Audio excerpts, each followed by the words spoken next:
Sir ఈ మధ్య కాలంలో మనం చూస్తున్నాం కదా సార్. చాలామంది అంటే స్టంట్స్ అంటే హార్ట్ పేషెంట్స్ స్టంట్స్ ఏయించుకున్న వాళ్ళు, at the same time heart problem ఉన్నవాళ్ళు వయాగ్రా లాంటి టాబ్లెట్స్ వాడుతా ఉన్నారు. సో దీనివల్ల ఏ ప్రాబ్లమ్స్ రావా? చూడండి, వైగ్రా ఏదైతే ఉంటుందో అది బ్లడ్ సప్లైని ఇంక్రీజ్ చేస్తుంది. మీ హార్ట్‌ని ఎక్కువగా ఫంక్షన్ చేసేటట్టు చేస్తది. Okay. It is not the treatment. It is not the permanent solution. Okay. Stent ఉన్న వాళ్ళకు, బైపాస్ చేసిన వాళ్ళకు, లేకపోతే ఓపెన్ హార్ట్ చేసిన వాళ్ళకు అది ఎప్పటికీ డేంజరే. చాలామంది గుండెపోట్లొచ్చేది అంటే మాక్సిమం అయితే వేరే వేరే ఉంటాయి రీజన్స్ ఏవైతే గానీ, ఈ సిల్డెనాఫిల్ సిట్రేట్, వియాగ్రా ఇవి వాడడం వల్ల గూడా కొంతమందికి గుండెపోటొస్తది. ఓకే. ఎందుకంటే ఇది హార్ట్ ప్రెషర్ ఎక్కువ చేస్తది. ఈ ఓకే. హార్ట్ ఎప్పుడైతే పంప్ ఎక్కువ చేస్తదో బ్లడ్ ఎక్కువ పోతది. ఓకే. బ్లడ్ ఎక్కువ బికాజ్ అంగంలో 8 టైమ్స్ ఫాస్టర్ బ్లడ్ పోవాలే అని ఉంది నార్మల్. ఓకే. అయితే ఎప్పుడైతే మీకు కోరికలొస్తాయి, ఎప్పుడు ఆలోచిస్తారో అక్కడ 8 టైమ్స్ బ్లడ్ అక్కడ పోతుంది. ఇప్పుడు పోకపోతే ఏం చేస్తారు వీళ్ళు? వియాగ్రా ఏం చేస్తుంది? అది హార్ట్ పంప్ చేసి 8 టైమ్స్ ఎక్కువ పంపిస్తది బ్లడ్. ఓకే. ఓకే. ఇదుంది. కానీ వేరేది గూడా చూడాలి గదా! గుండె ఓకే. దగ్గర గూడా ఆర్టరీస్ ఉంటాయి. గుండె దగ్గర గూడా వెయిన్స్ ఉంటాయి. అన్నీ ఉంటాయి. ఓకే. చిన్న చిన్న వెయిన్స్ గూడా ఉంటాయి ప్రతి ఒక్క దగ్గర. అంగం దగ్గరే గాదు. ఆ వియాగ్రాకైతే తెలీదు గదా! అక్కడే పోయి పని జేయాలని. Yes sir. కరెక్ట్. ఇది వియాగ్రా, సిల్డెనాఫిల్ ఇదేంటంటే ఒక యాక్సిడెంటల్ డ్రగ్. ఇది ఎప్పుడు తెలుసుకున్నారంటే యాక్చువల్లీ గుండెకే అది హార్ట్‌కే హార్ట్ ప్రాబ్లమ్ కొరకే ఆ డ్రగ్ రిసర్చ్ జేశారు. ఓకే. చేసినప్పుడు ఇక్కడ ఎరెక్షన్స్ వచ్చాయి అందరికి. అరే! ఇది ఎరెక్షన్స్ వస్తున్నాయి. అది పోయింది ఎక్కడనో ఇది స్టార్ట్ అయింది. ఓకే. అట్లా అనమాట. అయితే ఇది యాక్సిడెంటల్ డ్రగ్. ఎప్పుడైనా యాక్సిడెంట్ కావచ్చు దీనితోని. అందుకని వాడొద్దు. ఓకే. యునానీలో ది బెస్ట్ మెడిసిన్స్ ఉంటాయి. ఒక రకమైన క్యాప్సూల్ ఉంటుంది. ఓకే. ఆ క్యాప్సూల్ ఎలా ఉంటుందంటే, అంటే మనకు without any single side effect ఈ క్యాప్సూల్స్ పనిచేస్తాయి. Okay sir. మనకి ఈ క్యాప్సూల్స్‌లో యూజువల్లీ మనం ఏం చూస్తామంటే ఆహ్, మీ కోరికలను ఎక్కువ జేసి, మీ హార్మోన్ ఫంక్షనాన్ని మంచిగా జేసి, మీ ఆర్టరీస్ ఏవైతే ఉంటాయో చిక్కిపోతాయి గదా! అవన్నీ సరిగ్గా జేస్తాయి. ఉట్టి క్యాప్సూలే గాదు. ఓకే. నేను ఒక ఎగ్జాంపుల్ జెప్తున్నాను మీకు. అలాగా ఇందులో కొన్ని చాలా పిరమైన మెడిసిన్స్ ఇంకా చాలా ఎఫెక్టివ్ మెడిసిన్స్ ఉంటాయి. ఓకే. హెర్బల్ మెడిసిన్స్ అంటే కెమికల్స్ గావు అగైన్. ఓకే. ఇవన్నీ చాలా అంటే సేఫర్ మెడిసిన్స్. ఇవి వాడిన తర్వాత ఈ మెడిసిన్స్‌తో ఒక్క సింగిల్ సైడ్ ఎఫెక్ట్ లేకుండా మనకు మన ఎరెక్షన్స్ వస్తాయి. బట్ దీంట్లో వాళ్ళు చాలా అలర్ట్‌గా ఉండాలి. టైం ఇవ్వాలి. Okay sir.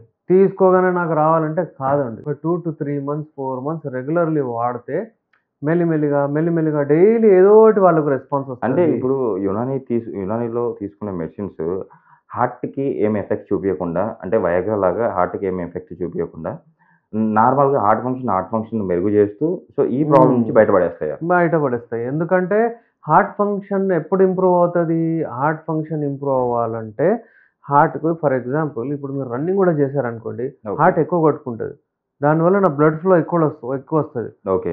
ఓకే. ఇదైతే ఎట్లైనా మనకు తెలుసు. అలాగే ఈ మెడిసిన్స్ ఏం చేస్తాయంటే, ఇప్పుడు మీరు ఫర్ ఎగ్జాంపుల్ బాదాం స్వీట్ తిన్నారు, డ్రై ఫ్రూట్ స్వీట్ తిన్నారనుకోండి, మీ బ్లడ్ సర్క్యులేషన్ మంచిగయితది. మీ హార్ట్ గూడా హెల్తీ అవుతది. It is quite natural. అయితే అలాంటివి యూజ్ చేస్తామనమాట medicines. Okay. Dietary medicines. Heart function మంచిగయితది. ఇంకా అది మంచిగా పంప్ చేస్తది. దాని పనే అది. ఓకే. ఎప్పుడైతే కోరికలొస్తాయో అది పంప్ చేయాలి. ఎప్పుడంటే ఓకే. అప్పుడు పంప్ చేయదు. ఇప్పుడు మనం కూర్చొని ఏదైనా చదువుకుంటున్నాం మనము, ఏదైనా పని చేస్తున్నాము అప్పుడు పంప్ కాదు. ఓకే. మీరు ఏదైనా అమ్మాయి చూసారు, ఏదైనా కోరికలొచ్చాయనుకోండి, ఇక మీకు అది బ్లడ్ ఫ్లో ఎక్కువైతది అక్కడ. ఓకే. ఎక్కువైతదంటే మీ బాడీ ఫంక్షన్స్ అంతా ఎక్కువైతాయి. హార్మోన్స్ రిలీజ్ అయ్యి మీ హార్ట్‌ని మంచిగా పంప్ అవ్వమని ఇస్తదక్కడ. ఓకే. ఇదనమాట అయితే. సార్ అసలుకు ఈ ఎరిక్షన్ ప్రాబ్లమ్ ఎందుకొస్తా ఉంది సార్? ఎరెక్షన్ ప్రాబ్లమ్స్ యూజువల్లీ దీనికి వచ్చే 4 కారణాలు మెయిన్ అట్లా బ్రాడ్‌లీ చూస్తే. ఒకటేమో బ్లడ్ ఫ్లో మంచిగా ఉండకపోవడం. అంటే హార్ట్ ఫంక్షన్ మంచిగా చేయకపోవడము. హార్ట్ ఎందుకు మంచిగా ఫంక్షన్ చేయదు? చాలామందికి లైఫ్ స్టైల్ డిజార్డర్స్. ఓకే. ఏదో సిగరెట్ స్మోకింగ్ గానియండి, ఆల్కహాల్ గానియండి, మందు తాగడం వాళ్ళకి అలవాటు ఉంటది. అలాంటి లైఫ్ స్టైల్ డిజార్డర్స్ అధిక బరువు, వెయిట్ ఎక్కువ చేసుకుంటారు. ఒకటే జాగాలో కూర్చుంటారు. నైట్ షిఫ్ట్స్ అవన్నీ ఉంటాయి. దాని వలన బ్లడ్ ఫ్లో హిండ్రన్స్ ఉంటుంది. ఆర్టరీస్ ఏవైతే ఉంటాయో దాన్ని చాలా అంటే అక్కడి వరకు బ్లడ్ వెళ్ళదు. నేను ఎప్పుడైతే చెప్తున్నానో 8 టైమ్స్ బ్లడ్ అక్కడ పోవాలి. అక్కడ వెళ్ళదు. ఓకే. వెళ్ళకపోవడం వలన అది స్తంభించదు. ఓకే. ఇది first line of treatment blood flow పోకపోవడం. ఇంకోటేమో బ్లడ్ అక్కడ ఉండి బయటికి రావద్దు. ఆ యాక్ట్ కంప్లీట్ అయ్యే వరకు. అయితే ఆ ఓకే. వెయిన్స్ చెడైపోతాయి. ఓకే. అట్లా. అయితే ఇది వాస్కులర్ హెల్త్ అంటారు దీన్ని. ఓకే. వాస్కులర్ హెల్త్ వెసెల్స్ 2 రకాలుంటాయి. ఒకటి ఆర్టరీస్, వెయిన్స్. ఇప్పుడు ఆర్టరీస్ లోపల ఉంటాయి కాబట్టి అవి తొందరగా డ్యామేజ్ అవ్వవు. వెయిన్స్ పైన ఉంటాయి. ఇవన్నీ కనిపించేవి వెయిన్స్. ఓకే. హస్తప్రయోగం అది ఇది చాలా యూత్ అంతా ఇదైపోయి బ్లడ్ అయితే ఇదంతా ఆహ్, వాస్కులర్ హెల్త్ గురించి. అది చెడైపోతది. ఓకే. వాస్కులర్ ఈడీ అంటారు దీన్ని. ఓకే. ఇప్పుడు హార్మోనల్ ఈడీ అంటే హార్మోన్స్ ఇదైపోతాయి. ఎందుకు అవుతున్నాయంటే ఇవాళ రేపు నిద్ర రాదు. రాత్రి పడుకోరు. ఫోన్స్, లైఫ్ స్టైల్ అగైన్ ఇదంతా. దాని వలన 10-4 ఆ హార్మోన్ ఉత్పత్తి అవుతది. అది ఓకే. తగ్గిపోతది. డైట్ పోషకాహారం తీసుకోవట్లేదు. ఓకే. అట్లా అన్నమాట. ఈడీ అంటే వాళ్ళు బయటెళ్ళి పబ్బులు, పార్టీలు అవన్నీ ఇవాళ రేపు బర్గర్‌లు అవన్నీ ఏంటంటే వాటితో మీకు హార్మోనల్ ఇంబాలెన్స్ అయిపోతుంది. ఓకే. అమ్మాయిల్లో పీసీఓడీస్ అవన్నీ వెయిట్ ఎక్కువైపోతుంది. అబ్బాయిలో ఈ ప్రాబ్లమ్స్ డెవలప్ అవుతున్నాయి. Okay sir. అందరికీ హానికరమే అవి. అయితే ఇప్పుడు మనము మాట్లాడే టాపిక్ యూజువల్లీ అసలు ఈడీ ఎందుకొస్తదంటే హార్ట్ పేషెంట్స్‌లో అని అడిగారు మీరు యెస్ సార్. ఇంతకుముందే స్టంట్ అంటూ.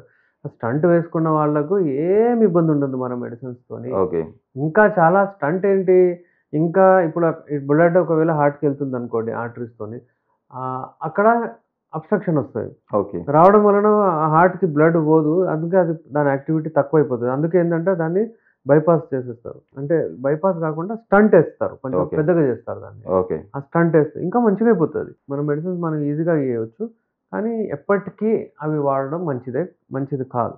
ఇది వయాగ్రా లాంటి వైగ్రా మెడిసిన్స్ వాడడం లాంటివి. మంచిది హ్మ్. కాదు. హ్మ్.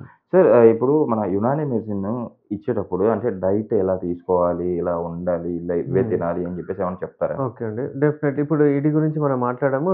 2 కారణాలని చెప్పాను. ఇప్పుడు యెస్. 4 అని చెప్తాను. మూడోది నర్వ్ డ్యామేజ్. ఇప్పుడు నా పేషెంట్ ఎలా అయిపోయారంటే వాళ్ళని కూర్చోబెట్టి చెప్పమంటే అన్నీ చెప్తారు. ఓకే. వాళ్ళకు ఈడీ ఏంది అర్థమైపోయింది. ఈడీ సమస్యకు 4 కారణాలు వాళ్ళే చెప్తారు. ఓకే. అంటే నేను ఆ ఇది నాలెడ్జ్ ఇచ్చేసారన్నమాట అంతే మీరు. ఇది student doctor, student lecturer, professor class కాదు. ఓకే. ఇది పేషెంట్ డాక్టర్. పేషెంట్‌కి ఏం అర్థమైతదో అది నేను ప్రిపేరే చెప్తాను. ఇప్పుడు మనం ఇంత మాట్లాడుతున్నాము. దాని వెనకాల చాలా ప్రిపరేషన్ ఉంటది. ఏం చెప్తే తొందరగా అర్థమైతది వీళ్ళకు అన్నట్టు చాలా వర్క్ హార్డ్ చేయాల్సొస్తది. అప్పుడు పోయి మనకు ఈ వీడియో వస్తాయి. యెస్. యెస్. దాని తర్వాత ఏందంటే వాళ్ళకి కానీ ఐ యామ్ ప్రౌడ్. నేను వాళ్ళకి కనెక్ట్ అవుతున్నాను. వాళ్ళొచ్చి చెప్తారు నాకు. సార్ మీరిచ్చే మెడిసిన్ ఇప్పుడు మేము ఎట్లైనా మాకైతది. ఎందుకంటే మాకు అర్థమవుతుంది. మేము ఏం వాడుతున్నాం.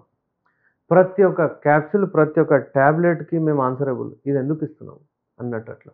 అయితే ఓకే. మూడోది నర్వ్ డ్యామేజ్ అవుతది. ఎందుకంటే ఓకే. షుగర్ వలన, స్పైనల్ ఇంజ్యూరీస్ వలన, లేకపోతే హస్తప్రయోగం ఎక్కువ చేయడం వలన అక్కడ డ్యామేజ్ అవుతది.